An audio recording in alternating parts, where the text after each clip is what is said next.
क्या आप कभी इस सवाल से टकराए हैं कि जो आत्माएं अचानक एक दुर्घटना में शरीर छोड़ देती हैं, वो कहां जाती हैं? क्या उनकी कोई पुकार होती है, कोई दर्द जो शब्दों में नहीं, ऊर्जा में गूंजता है? क्या आपने कभी सोचा है कि जब कोई इंसान विमान में जिंदा जलता है और एक ही क्षण में उसकी सांस, उसका नाम, उसका अस्तित्व राख हो जाता है, तो उसकी आत्मा की पहली पुकार क्या होती है? आज का यह वीडियो एक साधारण कहानी नहीं है। यह एक यात्रा है, मृत्यु के पार की यात्रा। यह वीडियो आपको केवल जानकारी नहीं देगा, यह आपको भीतर छुएगा, आपके प्रश्नों को, आपके डर को और आपके खोए हुए अपनों की स्मृतियों को एक नई दृष्टि देगा। अगर आप अभी यह वीडियो देख रहे हैं तो यह केवल संयोग नहीं है। कहीं ना कहीं आपकी आत्मा जानती है कि उसे कुछ सुनना है, कुछ समझना है, कुछ याद करना है जो वो भूल गई थी। और मैं वादा करता हूं, अगर आपने यह वीडियो अंत तक देखा तो आप केवल इस विषय को नहीं समझेंगे, आप खुद को थोड़ा और जानने लगेंगे। तो कृपया इस वीडियो को शुरू से अंत तक अवश्य देखें, बीच में न छोड़ें, क्योंकि आत्मा की पुकार अधूरी रह जाएगी।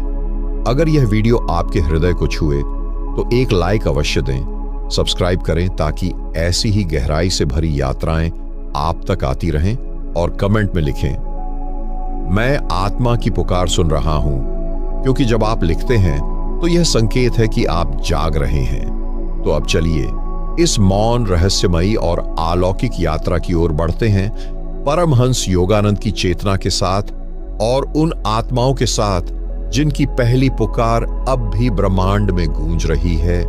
कभी आपने सोचा है, जब एक जीवित व्यक्ति विमान में जल रहा होता है, उसकी त्वचा चीख रही होती है, सांस टूट रही होती है, पर एक चीज होती है जो न टूटती है, और वह है चेतना। उस जलती देह से निकलती है एक अनदेखी, अगोचर पुकार। कोई शब्द नहीं, कोई भाषा नहीं, बस एक कंपन, एक गूंज जो न आकाश में होती है न जमीन पर। वह पुकार आत्मा की पहली पुकार होती है। यह पुकार किसे लगाई जाती है?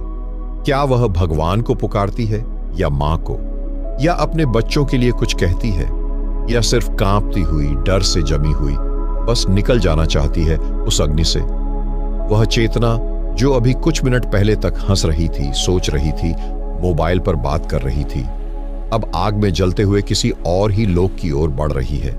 पर क्या वह तैयार थी? उसने कभी सोचा था कि आज का दिन ही आखिरी दिन होगा? हमें तो लगता है कि कल सुबह उठेंगे, फिर ऑफिस जाएंगे, या किसी अपने से लड़ लेंगे, या नया फोन खरीद लेंगे। पर वह आत्मा जो अब अपनी देह से अलग हो चुकी है, वो यह सब नहीं सोच रही। उसका पहला भाव होता है, क्या हुआ, ये क्या हो गया? और फिर आता है कंपन, एक कांपता हुआ कंपन। वो न आवाज है, न आहट, वो बस एक अंतरिक्षीय सन्नाटा है जिसमें आत्मा बोल रही होती है। उसे यह भी नहीं समझ आता कि वह मर गई है। जैसे ही चेतना शरीर से बाहर निकलती है, वह खुद को अपनी ही जलती हुई देह को देखते हुए पाती है। सामने लपटे हैं, लोग चीख रहे हैं, लेकिन अब वो स्वयं चीख नहीं सकती। उसका गला, उसकी जीभ सब वहीं रह गई है, और अब जो कुछ भी है वो सिर्फ मैं है, शुद्ध मैं। और वह मैं पूछती है, अब क्या? किसी से नहीं, खुद से। क्या आपने कभी यह विचार किया है कि जब हम जलते हैं तो आत्मा जलती नहीं? आग शरीर को छूती है पर चेतना को नहीं। चेतना देखती है सब कुछ, जैसे एक स्वप्न टूट रहा हो और वह पहली बार देख रही हो कि असली कौन है। तभी एक झटका लगता है, चेतना को खींचा जाता है। किस ओर, कहां, कौन खींच रहा है, वो समझ नहीं पाती। कुछ आत्माएं रोती हैं, चिल्लाती हैं, विरोध करती हैं, क्योंकि उनके मन में बहुत कुछ अधूरा होता है। और कुछ आत्माएं बस मौन होती हैं, जैसे उन्हें यह सब पहले से मालूम था। पर जिन आत्माओं को कभी ध्यान का स्पर्श भी नहीं हुआ, वे बिखर जाती हैं। उनका कंपन डर बन जाता है, और डर एक भारी बोझ की तरह आत्मा को नीचे गिराता है। फिर चाहे वो कितनी भी जल्दी आकाश में उड़ जाना चाहती हो, वह उड़ नहीं पाती, क्योंकि उसका भार, उसका मोह, उसका क्रोध, उसकी इच्छाएं उसे रोक लेती है।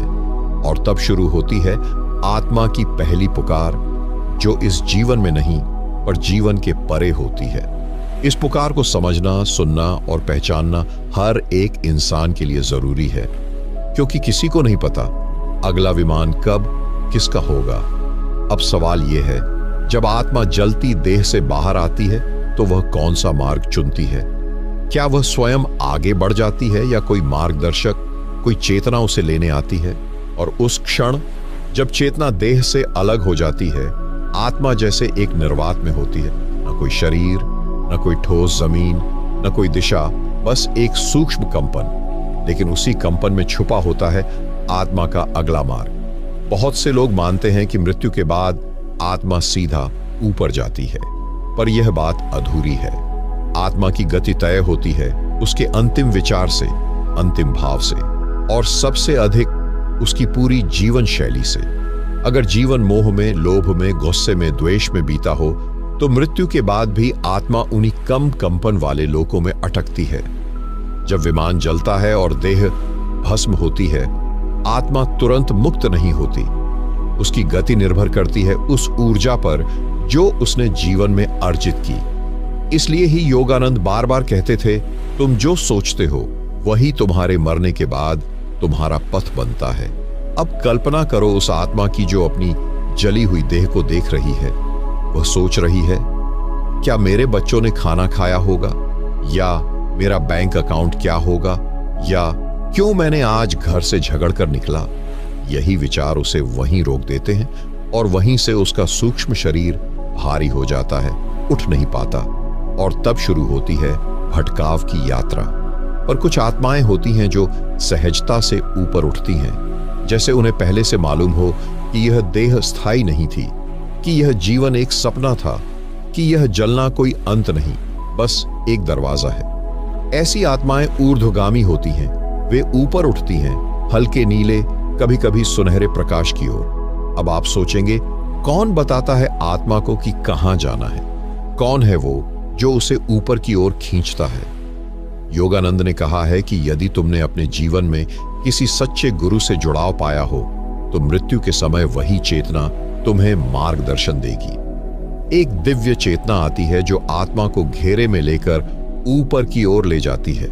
लेकिन जिनका जीवन कभी किसी ध्यान, किसी गुरु, किसी सच्चाई से जुड़ा नहीं था, उनके पास कोई नहीं आता। ऐसी आत्माएं उस अंतरिक्ष में अकेली घूमती हैं और वही अकेलापन उन्हें बार बार भटकने पर मजबूर करता है। कुछ आत्माएं अपने ही शरीर के पास मंडराती रहती हैं अंतिम संस्कार के बाद भी, क्योंकि वो नहीं मानती कि उनका शरीर अब नहीं है। उनका मन, मोह और पहचान शरीर से इतना जुड़ा होता है कि वे आत्मा होते हुए भी मैं को उस शरीर में खोजती रहती हैं। और यही है मृत्यु के बाद की सबसे बड़ी पीड़ा, जब तुम आत्मा बन जाओ लेकिन फिर भी अपने शरीर में लौटना चाहो और वो अब नहीं है। अब कल्पना करो, एक आत्मा जलती हुई लाश को देख रही है और चिल्ला रही है, मैं जिंदा हूं, मैं जिंदा हूं, पर कोई नहीं सुनता, क्योंकि अब उसकी आवाज नहीं रही, उसका शरीर नहीं रहा, अब सिर्फ कंपन है। और वह कंपन अगर भारी है तो नीचे गिरता है, पर यदि वह हल्का है, शांत है, प्रेम से भरा है, तो वह उड़ता है। योगानंद ने कहा था, मृत्यु वह क्षण नहीं जब शरीर खत्म होता है, मृत्यु वह क्षण है जब आत्मा अपनी दिशा खो देती है। और आत्मा की दिशा उसकी पूरी यात्रा बनती है जीवन की एक एक सोच, एक एक कर्म, एक एक भाव से। अब प्रश्न यह उठता है, यदि आत्मा नीचे गिरती है, भटकती है, तो क्या उसे कोई ऊपर उठा सकता है? क्या उसे कोई मुक्त कर सकता है? या वह हमेशा अंधकार में ही घूमती रहती है? जिसे हम मृत्यु कहते हैं वह केवल शरीर का विसर्जन है, पर आत्मा नहीं मरती, वह बस मुक्त होती है या फिर और अधिक जकड़ जाती है। और जब आत्मा जकड़ती है तो उसका कंपन चुप नहीं रहता, वह गूंजता है, दिखाई नहीं देता लेकिन महसूस होता है। जब एक आत्मा अधूरी इच्छाओं, मोह, क्रोध या वचनबद्धताओं के साथ शरीर छोड़ती है तो उसकी पहली पुकार पूरी नहीं हो पाती। वह पुकार किसी को सुनाई नहीं देती, लेकिन वह रहती है एक अदृश्य हलचल के रूप में, कभी किसी के स्वप्न में, कभी किसी के भय में, कभी किसी के आसपास अजीब सी उपस्थिति के रूप में। अब सोचिए, एक आत्मा जिसने मरने से पहले किसी को माफ नहीं किया था, जो गुस्से में थी या जिसे अपनों से मिलना बाकी था, वह आत्मा कैसे शांति पाएगी? वह लौटती है, हवा की तरह नहीं लेकिन एक भावना की तरह। कई बार लोग कहते हैं, मुझे लगा जैसे कोई मेरे पास था, या आज मां को सपने में देखा, रो रही थी। हम इन्हें बस भावनाएं कहकर टाल देते हैं, पर यह पुकार होती है उस चेतना की जो कहीं अटक गई है, जो चाहती है कि कोई उसे सुने, उसे समझे, उसे मुक्त करे। योगानंद कहते थे, मृत आत्माएं मरती नहीं हैं, वे प्रतीक्षा करती हैं जब तक कोई उन्हें प्रेम से देख न ले, सुन न ले, स्वीकार न कर ले। उस विमान दुर्घटना में जो आत्माएं गईं, उनमें से कई की पुकार अभी भी अधूरी है, क्योंकि वे तैयार नहीं थीं, और अधूरी आत्माएं कभी शांत नहीं होती। क्या आपने कभी किसी हादसे वाली जगह पर जाकर महसूस किया है कि वहां हवा कुछ भारी है? यह वह स्थान होता है जहां चेतनाएं रुकी होती हैं, जहां आत्मा अभी भी इस भ्रम में है कि वह जिंदा है। योगानंद ने कहा था, जिन्होंने कभी ध्यान में उतरना नहीं सीखा, वे मृत्यु के बाद भी बेचैन रहते हैं, क्योंकि उनकी आत्मा को शांति का कोई अनुभव ही नहीं होता। जीवन भर हम दुनिया के पीछे भागते हैं, संपत्ति, संबंध, प्रतिष्ठा, और जब मृत्यु आती है तो ये सब छोड़कर जाना पड़ता है। लेकिन आत्मा को इनसे मुक्ति नहीं मिलती, वह इन्हें ढूंढती है। वह वापस अपने घर जाती है, वही बिस्तर, वही कुर्सी, वही तस्वीरें, और अगर कोई वहां नहीं होता जो उसे शांति दे सके, तो वह बस मंडराती रहती है। इसलिए भारत में मृत्यु के बाद शांति पाठ, मंत्र जाप, हवन सब किया जाता है, ताकि आत्मा को बताया जा सके, अब तुम मुक्त हो, जाओ आगे बढ़ो। पर अगर कोई ना हो, कोई भी नहीं, तो आत्मा लौट आती है। फिर वह सपनों में आती है, कभी डर बनकर, कभी याद बनकर, और कभी कभी किसी और के जीवन में प्रवेश कर जाती है, जैसे किसी छोटे बच्चे के स्वभाव में कोई और झलकने लगे। यह कोई कल्पना नहीं, यह चेतना का रहस्य है। योगानंद के अनुसार जब तक आत्मा की पहली पुकार सुनी नहीं जाती, वह आत्मा अटकती है, और धीरे धीरे उसका कंपन भारी होता जाता है, और वह सूक्ष्म से स्थूल की ओर खींचने लगती है। कुछ आत्माएं दोबारा जन्म नहीं लेना चाहती, लेकिन उनका भार इतना होता है कि वे खिंच जाती हैं। अब प्रश्न यह है, क्या हम उन आत्माओं की मदद कर सकते हैं? क्या ध्यान, प्रेम या प्रार्थना उन्हें मुक्त कर सकती है? और क्या मृत्यु के पहले ही ऐसी साधना की जा सकती है जिससे आत्मा की गति सुनिश्चित हो जाए?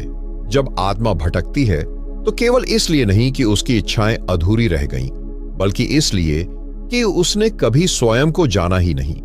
जीवन में अगर हम खुद को नहीं पहचानते तो मृत्यु के बाद हम और भी अधिक खो जाते हैं। परमहंस योगानंद ने मृत्यु से डरने की बात कभी नहीं की। उन्होंने कहा, मृत्यु कोई अंत नहीं, एक गहरा बदलाव है, और यदि तुम सजग हो तो यह बदलाव तुम्हारे लिए मुक्ति बन जाता है। सजग होना यही है साधना, यही है मृत्यु की तैयारी। योगानंद जब जीवित थे तो उन्होंने अपने शिष्यों को यह सिखाया कैसे प्रतिदिन ध्यान में उतरकर मृत्यु के उस पार जाना सीखा जा सकता है। उन्होंने कहा, जो व्यक्ति प्रतिदिन ध्यान करता है वह प्रतिदिन मृत्यु का अभ्यास करता है, और जब वास्तविक मृत्यु आती है तो वह डरता नहीं, मुस्कुराता है। यह बात केवल शब्द नहीं थी, योगानंद ने इसे जी कर दिखाया। उनकी मृत्यु कोई सामान्य घटना नहीं थी। उन्होंने पहले ही कह दिया था कि वे कब इस संसार से विदा लेंगे, और जब वह दिन आया, वह एक सभा में थे, अमेरिका में, भारत के राजदूत का स्वागत कर रहे थे, और अचानक उनकी आंखें एक क्षण को बंद हुईं। उनका शरीर सीधे खड़ा था और वे गिर पड़े, लेकिन गिरते समय भी उनके चेहरे पर मुस्कान थी। कोई पीड़ा नहीं, कोई तड़प नहीं, कोई डर नहीं, केवल शांति। डॉक्टरों ने कहा कि उनका शरीर घंटों तक कठोर नहीं हुआ, जो मृत्यु के बाद सामान्यतः होता है। यह समाधि की दशा थी, जहां आत्मा ने स्वयं अपने शरीर को छोड़ा, अपने समय पर, अपने निर्णय से। यह वही चेतना थी जो मृत्यु को भी अपने अधीन कर चुकी थी। अब आप सोचिए, जो आत्मा ऐसे शरीर से निकलती है, क्या वह भटकेगी? नहीं, वह सीधी उस प्रकाश में समाहित हो जाती है जिसे योगानंद ईश्वर की गोद कहते थे। उन्होंने कहा था, मैं एक दिन इस शरीर को ऐसे छोड़ूंगा जैसे एक आदमी पुराना कपड़ा उतारता है, और फिर मैं आकाश में बिखर जाऊंगा, तुम्हारे ध्यान में, तुम्हारी प्रार्थना में, तुम्हारे हृदय की गहराइयों में। जो आत्मा ध्यान में उतरना जानती है वह मृत्यु के बाद भटकती नहीं, वह पहुंचती है अपने स्रोत तक। पर अब सवाल उठता है, क्या हम, आप, कोई सामान्य व्यक्ति किसी भटकी हुई आत्मा को शांति दे सकता है? योगानंद कहते हैं, हां, लेकिन कैसे? ध्यान से, प्रेम से, संकल्प से। जब कोई जीवित व्यक्ति किसी आत्मा के लिए मौन होकर ध्यान करता है, उस आत्मा को संबोधित करता है और कहता है, तुम अब मुक्त हो, जाओ, प्रकाश की ओर बढ़ो, तो यह कंपन आत्मा तक पहुंचता है। क्योंकि मृत्यु के बाद आत्मा सबसे ज्यादा सुनती है कंपन को, ऊर्जा को, भावना को। शब्द नहीं, भावना, वही जो तुम अपने भीतर लहराते हो। कभी किसी मृत व्यक्ति को याद करते हुए रोना आता है, या अचानक लगने लगता है कि वह तुम्हारे पास है। यह भावनाएं हवा में नहीं जाती, वे आत्मा तक पहुंचती हैं। इसलिए योगानंद ने कहा था, मृत्यु के बाद भी तुम अपने अपनों को छू सकते हो ध्यान के माध्यम से।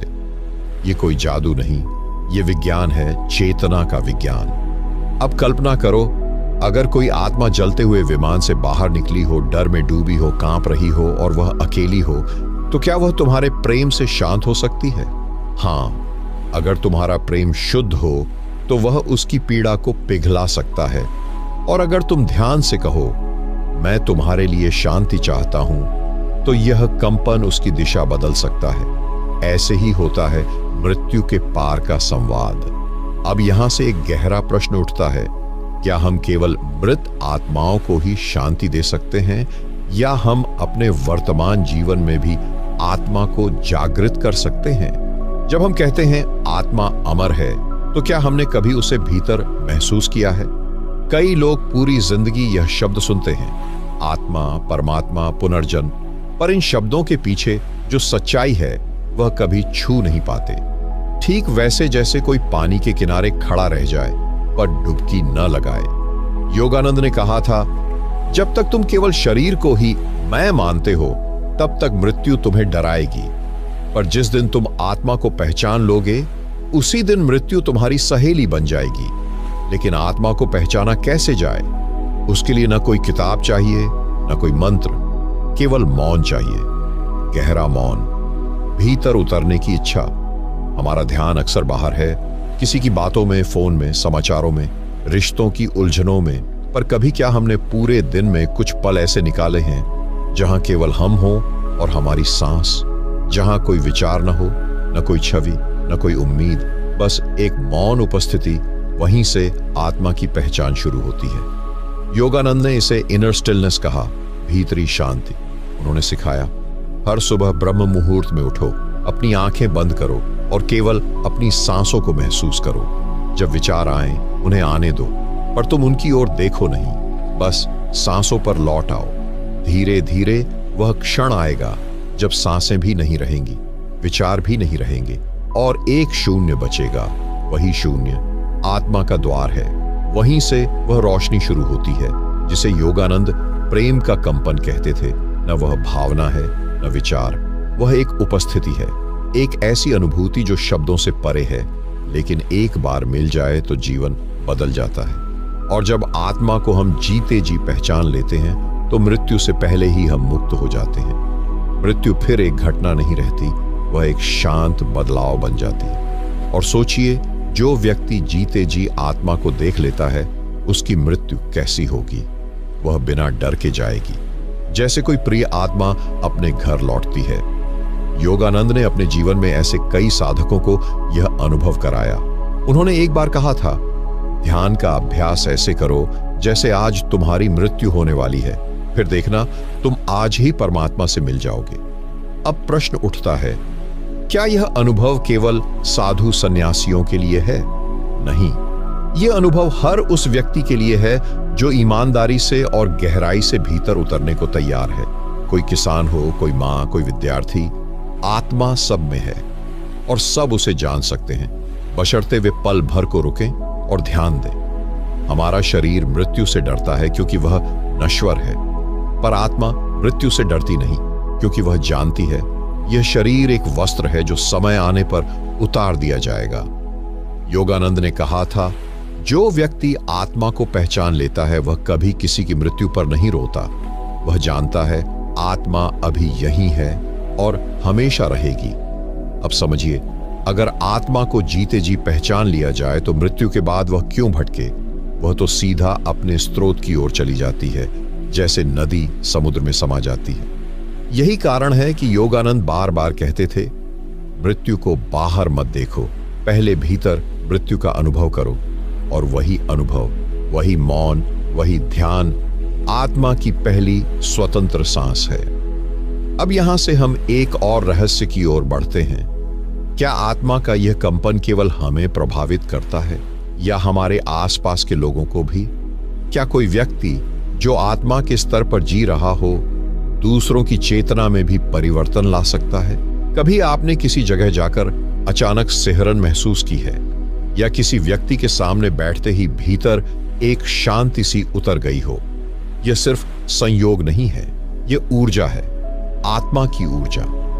परमहंस योगानंद की मृत्यु को दशकों बीत चुके हैं, लेकिन आज भी लाखों लोग कहते हैं, जब मैं योगानंद की तस्वीर को देखता हूं तो भीतर कुछ हिलता है, जैसे कोई मुझे बुला रहा हो, जैसे कोई मेरे अंदर रोशनी जगा रहा हो। यह उसी आत्मा का कंपन है जो मृत्यु के पार भी जीवित है। योगानंद ने स्वयं कहा था, मेरा शरीर एक दिन नहीं रहेगा, पर मेरी चेतना इस धरती पर गूंजती रहेगी। जो ध्यान में डूबेगा वह मुझे पाएगा। यह कोई कविता नहीं थी, यह एक भविष्यवाणी थी जो आज सच हो रही है। आज भी जब कोई व्यक्ति गहराई से ध्यान करता है, उसे योगानंद की उपस्थिति का अनुभव होता है। कई शिष्यों ने बताया, ध्यान में जब हमारी सांसें रुक जाती हैं और विचार थमते हैं, तब हमें योगानंद दिखते हैं, अपने उसी मौन मुस्कान में। क्या यह कल्पना है? नहीं, यह आत्मा का विज्ञान है। एक आत्मा जो जाग चुकी हो, समाधि पा चुकी हो, वह केवल अपने शरीर तक सीमित नहीं रहती। वह एक तरंग बन जाती है, एक लहर जो उन सभी तक पहुंचती है जो उसे पाने के लिए तैयार हैं। और यह वही आत्मा है जो एक विमान में जलने वाली दूसरी आत्माओं को भी छू सकती है, उन्हें शांति दे सकती है। योगानंद ने एक बार कहा था, जो आत्मा प्रकाश बन गई है वह अंधेरे में भटकने वालों का दीपक बनती है। अब सोचिए, जब एक आत्मा जलते विमान से निकलती है, काली राख में लिपटी हुई, भय से थरथराती हुई, और तभी योगानंद की चेतना उसे छू ले, तो क्या होगा? उस आत्मा का डर पिघल जाएगा। उसकी पहली पुकार, जो मैं जल गया, मैं अकेला हूं, कोई मुझे देखे, जैसी होती है, वह शांत हो जाएगी।